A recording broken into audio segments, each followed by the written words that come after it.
Mulshi pattern, Dharmaveer अशा चित्रपटांची नावं जरी घेतली तरी पहिल्या व्यक्तीचं नाव डोळ्यासमोर येतं ते म्हणजे प्रवीण तरडे. मराठीसह हिंदी कलाविश्वात त्यांनी आपल्या अभिनयाचा वेगळा ठसा उमटवलाय. रंगभूमीपासून त्यांनी आपल्या अभिनय क्षेत्रातील प्रवासाला सुरुवात केली. ते सोशल मीडियावर नेहमीच सक्रिय असतात. मराठी व हिंदी चित्रपटांमध्ये काम केल्यावर आता लवकरच ते साऊथ सिनेमे गाजवण्यासाठी सज्ज झाले आहेत.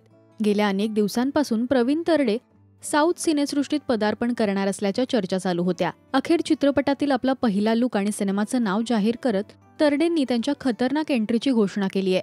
अहो विक्रमार्का असं या चित्रपटाचं नाव असून यात प्रवीण तरडे खलनायकाची भूमिका साकारणार आहेत. तर त्यांचा मित्र अभिनेता प्रसाद ओकने पोस्ट करत प्रवीण यांचं कौतुक केलंय. प्रसाद म्हणाला, मित्रा, हे फार मोठं यश आहे. खूप अभिमान वाटतो तुझा. अभिनेता आणि दिग्दर्शक म्हणून मराठीत तू स्थिरावला आहेसच. आता दक्षिण दरवाजा पण तुझ्यासाठी खुला झालाय. तिथेही तू इथल्याच सारखी यशस्वी घोडदौड करशील याची खात्री वाटते. मनपूर्वक शुभेच्छा आणि प्रेम. प्रवीण आणि प्रसाद हे दोघे खूप चांगले मित्र आहेत. त्या दोघांनी सुद्धा एकत्र धर्मवीर या चित्रपटासाठी काम केलंय. तुम्ही प्रवीण यांना साऊथ सिनेमात पाहण्यासाठी उत्सुक आहात का हे आम्हाला कमेंट्समधून नक्की सांगा. मराठी सिनेविश्वातील बातम्या, अपडेट्स आणि गॉसिपसाठी तुम्ही सबस्क्राईब करा राजश्री मराठी.